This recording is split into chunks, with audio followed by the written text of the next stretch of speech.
तो जी supreme court of Pakistan का मुहासरा कर लिया गया है और सुप्रीम कोर्ट के सामने डेरे डाल दिए गए हैं और इस वक्त रेड जोन के दरवाजे जिस तरह से फलांगे गए ये भी एक नई मिसाल है।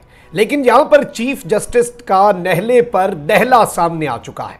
किस तरह से chief justice of Pakistan justice Umar Ata Bandial ने इनके धरने को ऐसा पंचर लगाया है कि ये भी याद करेंगे, क्योंकि अदालती समाअत भी चल रही थी और उस अदालती समाअत के अंदर क्या हुआ है, किस तरह से जस्टिस बंदयाल ने अंदर अदालत लगाई और मौलाना फजलुर रहमान का धरना अभी शुरू ही नहीं हुआ था, अपने जोबन पर ही नहीं आया था कि दबड़दूस हो गया। इसके साथ ही साथ खान साहब की आज गिरफ्तारी का खदशा है। खान साहब ने लंदन प्लान के हवाले से एक इंतहाई तशवीशनाक ट्वीट किया और आज लाहौर हाई कोर्ट उन्होंने पेश होना है, उस हवाले से भी कुछ तफसीलात हैं। बिस्मिल्लाहिर्रहमानिर्रहीम, अस्सलाम वालेकुम नाज़रीन कराम, मैं हूं मखदूम शहाबुद्दीन और आप देख रहे हैं मेरा फेसबुक और यूट्यूब चैनल।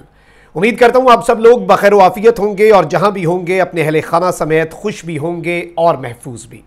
नाज़रीन कराम, इस वक्त मौलाना फजलुर रहमान के कारकुनान और मुख्तलिफ मदारिस से जो तलबा आते हैं, जो मौलाना साहब के नॉर्मली धरनों में जिस तरह से शिरकत होती है, वो सुप्रीम कोर्ट का मुहासरा कर चुके हैं। लेकिन यहाँ पर अब बड़ा दिलचस्प मामला बन चुका है। एक जानिब तो सूरत हाल इंतहाई कशीदा है, एक जानिब तो सूरत हाल जो है वो बहुत अलार्मिंग हो चुकी है और इमरान खान साहब ने भी कल रात गए आधी रात को एक ट्वीट किया जिसने बहुत कुछ क्लियर कर दिया।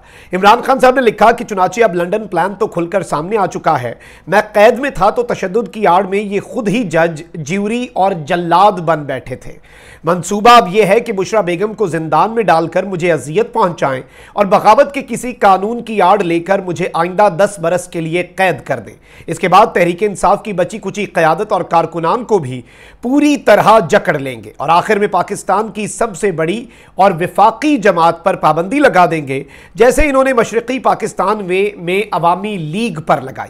ये यकीनी बनाने के लिए कि अवाम की जानिब से कोई रद्द अमल ना आए, इन्होंने 2 काम किए हैं। अव्वल, महज तहरीक इंसाफ के कारकुनान ही को खौफजदा नहीं किया जा रहा बल्कि आम शहरियों के दिलों में भी खौफ बिठाया जा रहा है। 2, मीडिया पर पूरी तरह काबू पाया जा चुका है और बजोरे जब्र इसकी आवाज दबाई जा चुकी है। कल फिर यानी कि आज ये इंटरनेट सर्विस मुअत्तल कर देंगे और सोशल मीडिया जो पहले ही जुज़वी तौर पर चल रहा है को पूरी तरह बंद कर देंगे। इस दौरान जबकि मैं आपसे मुखातिब हूं, घरों की हुर्मत पामाल की जा रही है और पुलिस निहायत बेशर्मी से घर की 4 दीवारी में मौजूद खवातीन से बदतमीजी और बदसलूकी में मसरूफ है। आज से पहले इस मुल्क में चादर और 4 दीवारी का तकद्दुस कभी यूं पामाल ना हुआ जैसा कि ये मुजरिम कर रहे हैं। ये लोगों के दिलों में इतना खौफ बिठाना चाहते हैं कि जब ये मुझे गिरफ्तार करने आए तो लोग बाहर ना निकलें। सुप्रीम कोर्ट के बाहर फजलुर रहमान वाले तमाशे का वाहिद मकसद भी चीफ जस्टिस ऑफ पाकिस्तान को मरूब करना है ताकि वो आईने पाकिस्तान के मुताबिक कोई फैसला सादिर फरमाने से बाज रहें। पाकिस्तान पहले ही 1997 में नून लीगी गुंडों को निहायत ढिठाई से सुप्रीम कोर्ट पर अमलन हमला आवर होते देख चुका है, जिसके नतीजे में एक निहायत मोहतरम चीफ जस्टिस सज्जाद अली शाह को हटाया गया।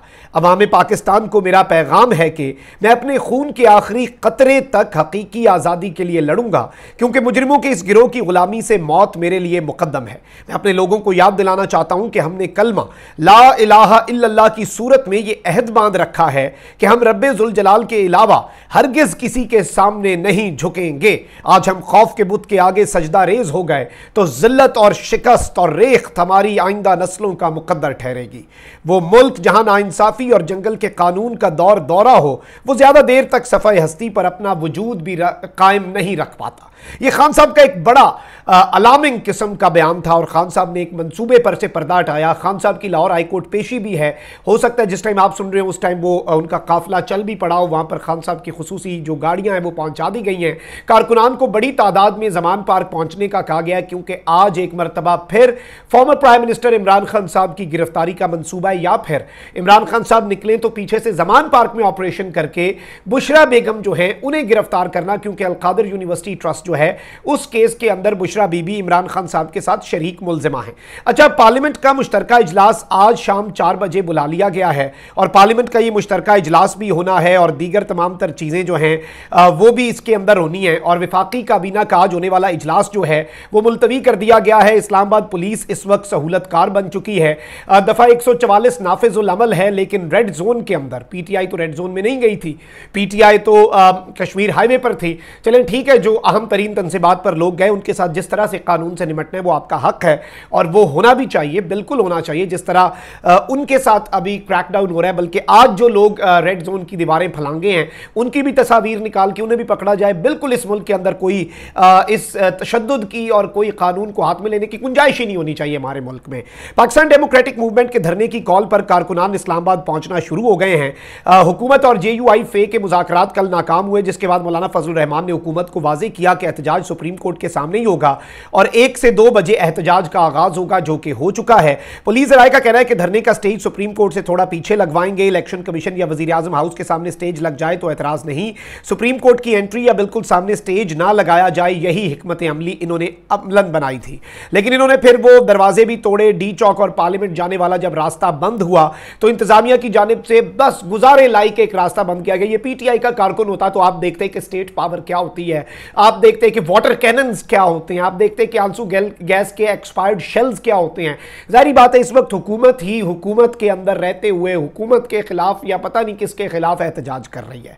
अब जो दिलचस्प मामला हुआ है, जो इंटरेस्टिंग चीज हुई है नाज़रीन इकराम, वो सुप्रीम कोर्ट ऑफ पाकिस्तान के हवाले से है। अच्छा, पहले मैं आपको यह भी बता दूं कि इस वक्त सिक्योरिटी खदशात जो हैं वो भी सामने आ चुके हैं और जिला इंतजामिया और पुलिस जो है उन्होंने जारी बात है अपना दामन भी झाड़ना है। तो विफाकी वजीर दाखिला को इन्होंने खदशात से आगाह कर दिया। जराये के मुताबिक वजीर दाखिला को बताया गया है कि सुप्रीम कोर्ट के बाहर बड़े मजमे के जमा होने से सिक्योरिटी खदशात होंगे। रेड जोन में आम सरकारी इमारतें और सिफारत खाने मौजूद हैं। एहतजाज के बायस शरपसंद नासिर मजमे की आड़ में रेड जोन में दाखिल हो सकते हैं। सुप्रीम कोर्ट के इतराफ की सिक्योरिटी बढ़ाई गई है। रेड जोन में दाखिले के लिए एक के सिवा तमाम रास्ते बंद किए गए हैं, लेकिन दरवाजे फलांग दिए गए। जिले में दफा 144 और दफा 245 का निफाज है और इस सब के अंदर रेड जोन में पुलिस, FC और रेंजर्स के जवान तैनात हैं। लेकिन एक चीज याद रखिएगा कि दफा 245 के तहत अहम इमारतों के बाहर फौज जो है, पाकिस्तान की आर्मी जो हमारा फखर है, उसने भी दिफा करना है। तो हमें उम्मीद है कि हमारी फौज जो है वो भरपूर अंदाज में हमारी सुप्रीम कोर्ट का दिफा करेगी, क्योंकि उन्हें आईन के मुताबिक तलब किया गया है। और जिस तरह से रेड जोन का गेट तोड़ा गया और ये सुप्रीम कोर्ट के इर्द गिर्द घुसकर सुप्रीम कोर्ट ऑफ पाकिस्तान का इन्होंने मुहासरा किया है, ये भी सबके सामने। अब जरा मैं आपको बता देता हूं कि जो 14 मई के इलेक्शन नहीं हुए और उस पर इलेक्शन कमीशन की नजर सानी की दरखास्त थी, उस पर चीफ जस्टिस ने ऐसा मास्टर स्ट्रोक खेला है कि मौलाना साहब देखते रह गए। मौलाना के धरने को, कहते थे ना हम बैठे रहेंगे, मौलाना के धरने को वो दबरदूस किया है। मौलाना के धरने के वो परखच्चे चीफ जस्टिस ने उड़ा दिए हैं आज कि मौलाना साहब भी सोच रहे होंगे कि उनके साथ हुआ क्या। अभी तक उन्हें खुद नहीं समझ लगी होगी। आपको मैं ये बता सकता हूं कि उनके साथ हो क्या गया।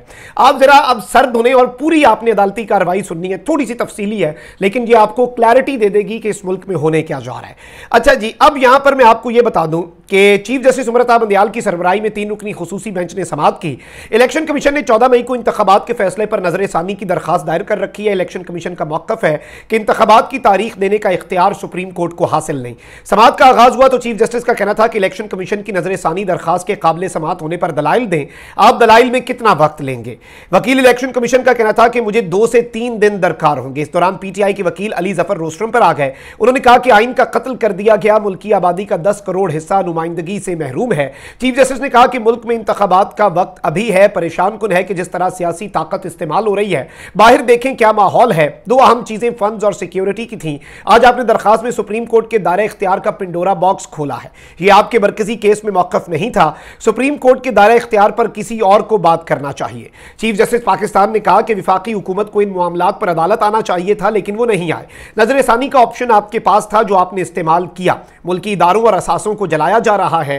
विफाकी हुकूमत बेबस नजर आ रही है। बाहर देखें इंस्टॉलेशंस को आग लगाई जा रही है। अल्लाह ताला मुश्किल वक्त में सब्र की तलकीन करता है। विफाकी हुकूमत बेबस नजर आती है। 4-5 दिन से जो हो रहा है उसे भी देखेंगे। पीटीआई के वकील अली जफर का कहना था कि मौजूदा सूरत हाल में निगरान हुकूमत गैर कानूनी है। सुप्रीम कोर्ट के फैसले पर अमल दरामद होना चाहिए। चीफ जस्टिस ने कहा कि मुश्किलात में रद्द अमल नहीं, सब्र किया जाता है। यानी सब्र की तलकीन कर रहे हैं कि अभी हमने वो गुस्सा नहीं दिखाना जो हम दिखाना चाहते हैं। We are also showing maximum restraint. सिर्फ और इदारे नहीं मैक्सिमम रिस्ट्रेंट दिखा रहे।